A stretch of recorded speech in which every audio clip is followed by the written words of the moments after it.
बताया जो साले होते हैं इनके काम बड़े निराले होते हैं। और वैसे आजकल माफी चाहता हूँ, साले और सालिनी की ज्यादा चलती है हर जगह जहाँ देखो। हाँ,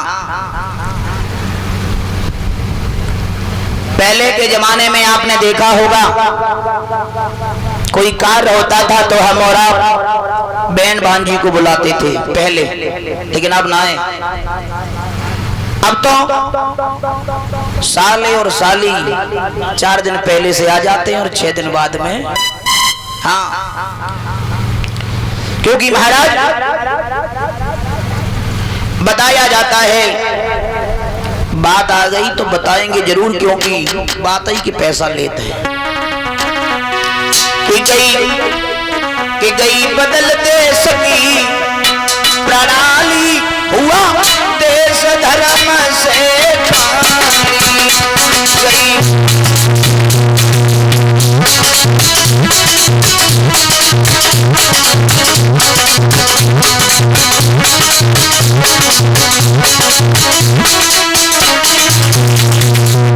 वैसे महाराज बताया गई बदल देश की प्रणाली, हुआ देश धर्म से खाली।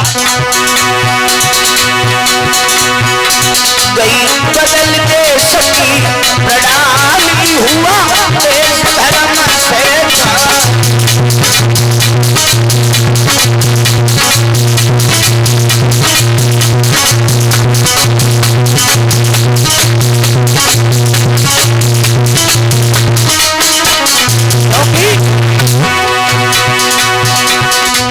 पहले उत्सव जब होता था घर में बहन बुला, पहले कोई उत्सव हो तो घर में बहन और भांजी आती थी, लेकिन अब ना है। अरे पहले उत्सव जब होता था घर में बहन बुला, अब बहन भांजी रास्ता देखे तो लोग आई छोटी साली, हुआ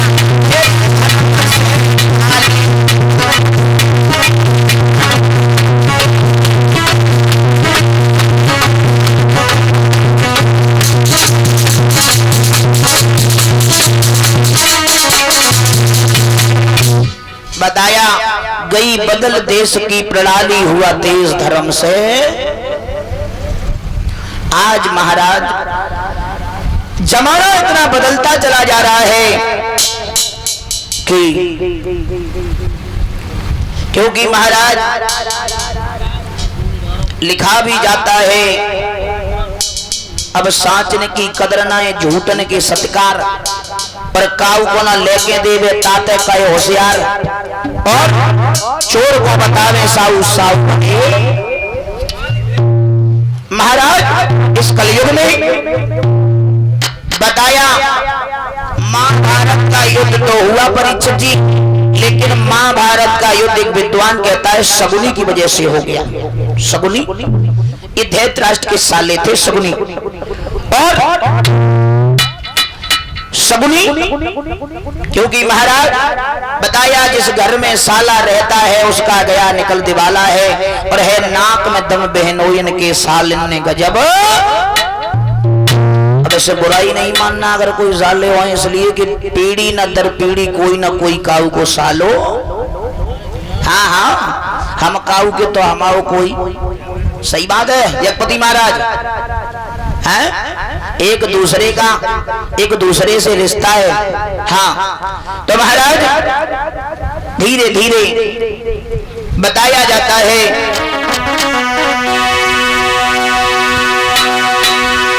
कि जिस घर में साला रहता है हो गया उसका निकल निभाना है, नाक में दम बहनोइन के सालिन गजब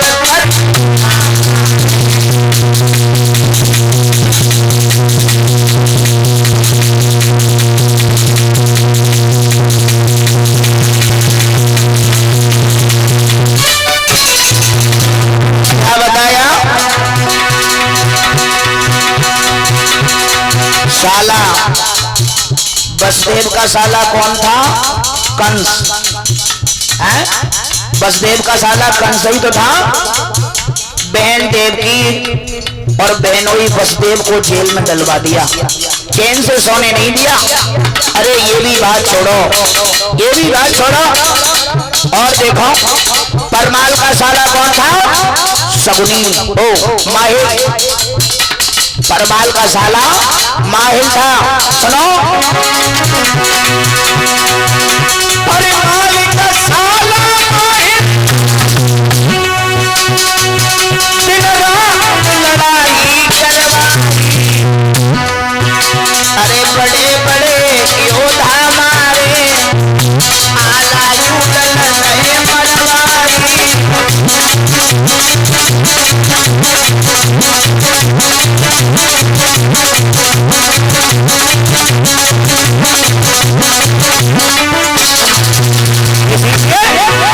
साले को संग्राम समझो,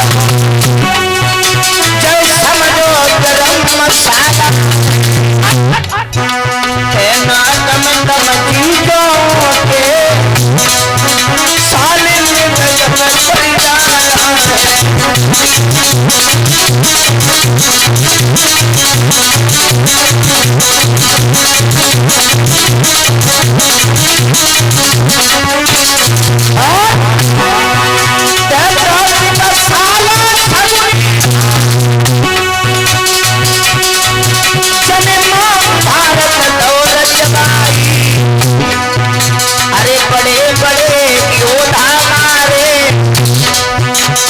परिदान नंगी सही करवाई।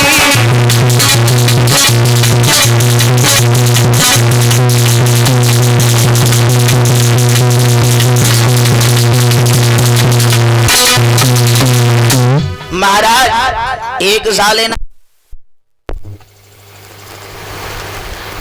आज धीरे धीरे। अच्छा परीक्षक जी, ये जानते हैं आप कि शकुनी इन लोगों से, कौरवों से और पांडवों से इतना जलता क्यों था? बता सकते हैं आप? हैं? आज मैं आपको बता के जा रहा हूं। हो सकता है कि आपसे आज से पहले आपने कभी इस कथा को श्रवण न किया हो। पहले जो ये गंधारी थी, इसकी शादी एक बकरा के साथ में हुई थी। खोज करना आज के बाद। महाभारत तो सबने पढ़ा है। हाँ, वैसे ज्यादातर लोग महाभारत में ज्यादा जानकार हैं। तो इसकी शादी एक बकरा के साथ में हुई। जब वो बकरा मर गया तो ये विधवा हो गई।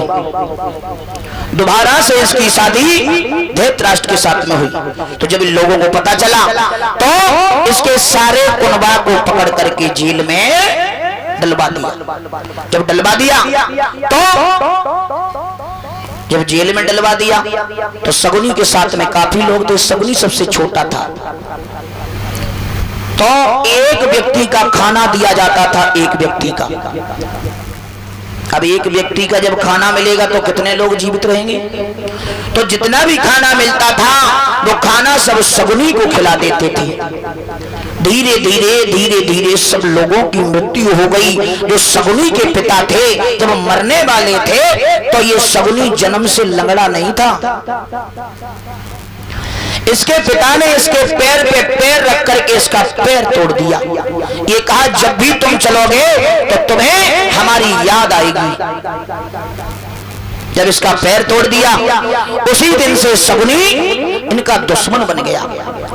आज महाराज महाभारत का युद्ध हुआ तो 18 दिनों में 18 छोड़ी सेना मारी गई। लेकिन महाभारत का युद्ध तो हुआ, लेकिन महाभारत का युद्ध कुरुक्षेत्र में ही क्यों हुआ? और भी कहीं हो सकता था, इसका भी प्रमाण है। और कथाएं तो बहुत हैं, क्योंकि हरि अनंत हरि कथा अनंता और गावे बहुविध सुने सब संता। अगर भगवान की कथा परीक्षित जी अगर एक एक हिसाब से करवाई जाए तो महीना तो महीना तो हाँ। क्योंकि श्रीमद् भागवत महापुराण में 18,000 श्लोक हैं। श्लोक तो महाराज और 335 अध्याय हैं।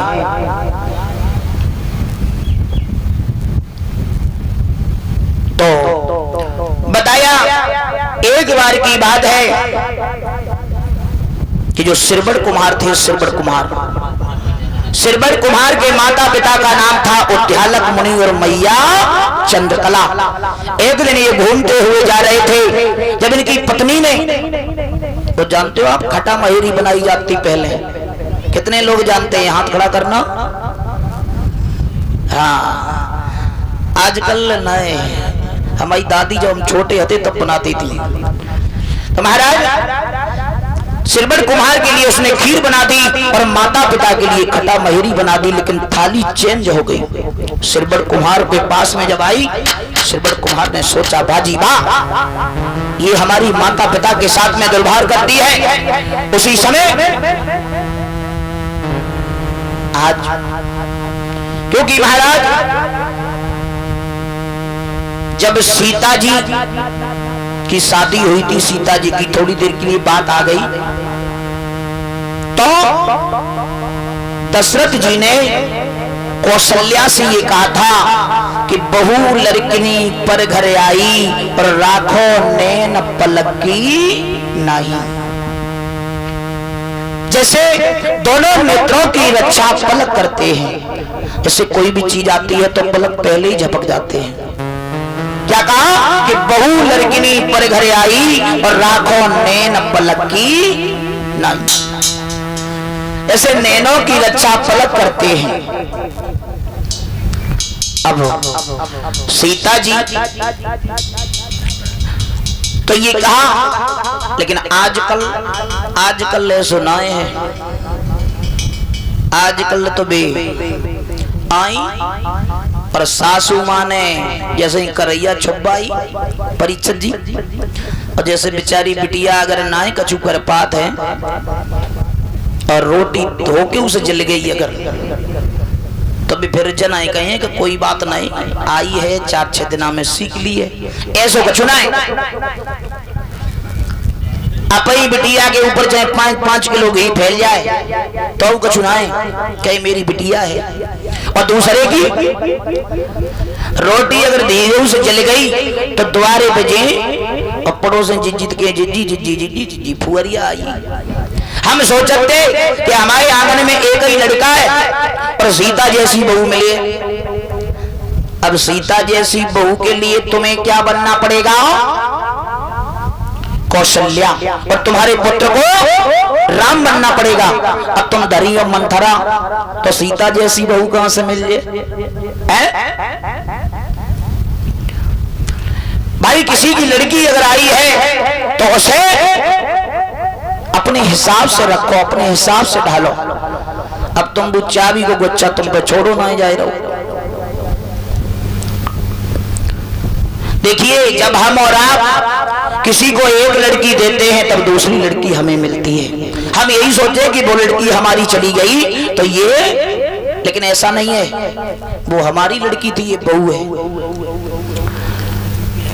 और माता ये समझने लगे कि ये हमारी बहू नहीं बेटी है, और वो बहू ये समझने लगे कि ये हमारी सास नहीं माँ है, तो वो घर कभी भी बिगड़ने वाला नहीं है। लेकिन बिना बिन्ने की हमारी सास ने जब हमारे संग ऐसो करो तो हम क्यों नहीं करेंगे? हाँ हाँ। तो महाराज धीरे धीरे आइए इधर कथा में देखते हैं। हरिहर गंगा के किनारे बैठे हुए श्री सुखदेव भगवान उत्तरानंदन परीक्षित महाराज को कथा सुनकर करा रहे हैं। कहने लगे परीक्षित जी, जिस समय उद्यालक मुनि और मैया चंद्रकला की जो खटा मयूरी थी वो श्रवण कुमार ने जब ग्रहण की, उसी समय कहने लगे आज से मैं अपनी पत्नी को त्याग रहा हूं। अपनी पत्नी को त्याग दिया, अपने माता पिता को डोली में लेकर के तीर्थ यात्रा के लिए चल दिया। दोनों अंधे थे, जब चल दिए दशरथ की सीमा में पहुंचे तो उद्यालक मुनि मैया चंद्रकला को प्यास लगी।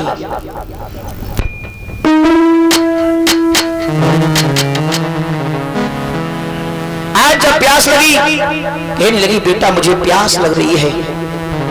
चंद्रकला और उद्यालक मुनि को जब नीचे उतार दिया, बेटा श्रवण कुमार ने कमंडल उठाया, दुम्मी को उठा करके चला सरजू नदी के तट पर जल भरने लगा। इधर दशरथ महाराज शिकार खेलने के लिए चले। जब शिकार खेलने चले तो दशरथ ने तीर छोड़ दिया, लेकिन वो तीर दशरथ का नहीं लगा था। उधर से रावण ने एक सत्ता बेटी तीर छोड़ा, जो बेटा श्रवण के आकर के लग गया। श्रवण कुमार हाय मां कहकर के जमीन पर गिर गया। आज दशरथ ने सोचा हमारे हाथों से कोई अनर्थ हो गया। दशरथ पहुंचे तो अपने भांजी को देखा। ये उद्यालक मुनि इनके सगे बहनोई थे। चंद्रकला इनकी बहन थी दशरथ की। आज महाराज धीरे धीरे बेटा श्रवण को गोद में ले लिया। बेटा श्रवण ने कहा मामा मैंने आपका क्या बिगाड़ा था जो आपने मेरे तीर मार दिया? मेरे माता पिता मेरे बिना जीते जी मर जाएंगे। श्रवण कुमार के आंखों से अश्रु की धारा बहने लगी। कहने लगे मामा जी मैं तो मर ही रहा हूं, लेकिन आप मेरा एक काम कर देना। और श्रवण कुमार ने एक बात कही मामा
मेरी बात सुनो।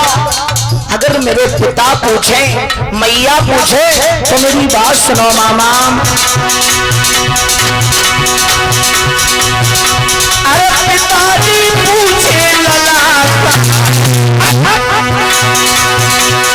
पिताजी पूछे तुम्हारी कहाँ है तो शब्दों में समझा देना।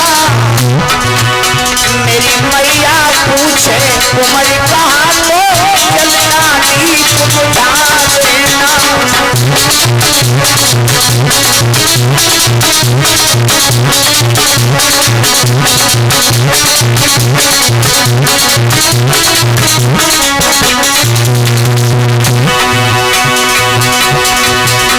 मेरी मैया पूछे लला कहाँ तो चलना गीत बुझा देना।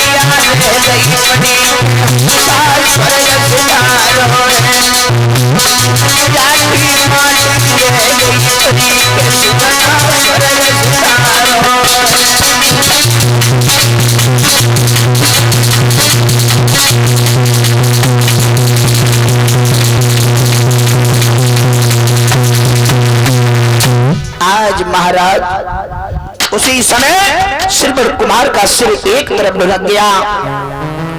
इधर दशरथ ने उस दुम्मी को उठाया और लेकर के चले जहां उद्यालक मुनि और मैया चंद्रकला बैठे हैं। उद्यालक मुनि सोचने लगे, बाजी बा, इतना समय व्यतीत हो गया लेकिन मेरा पुत्र अभी तक लौट करके नहीं आया। तो महाराज दशरथ जैसे ही पास में पहुंचे, पैरों की आवाज हुई तो कहने लगी, मैया हमें ऐसा प्रतीत होता है कि मेरा पुत्र आ गया। मैया ने कहा, बेटा इतनी देर कहां कर दी? अब दशरथ कैसे बोले? जब सिर पर हो तब तो बोले। काफी देर हो गई। उद्यालक मुनि मैया चंद्रकला कहने लगी, बेटा हमसे ऐसी कौन सी भूल हो गई कि तुम हमसे बात नहीं कर रहे हो? हम अपने प्राणों को छोड़ देंगे। उसी समय दशरथ ने कहा, बहन मैं तुम्हारा पुत्र नहीं हूं, मैं तुम्हारा भाई हूं। तुम्हारे पुत्र का निधन हो गया, तुम्हारा पुत्र हमारे हाथों से मारा गया। आज ऐसा प्रतीत हुआ जैसे किसी ने शरीर से प्राणों को निकाल लिया हो। बाजी बा, आज उद्यालक मुनि मैया चंद्रकला दोनों जमीन पर गिर गए। कहने लगे, बाजी बा, क्योंकि महाराज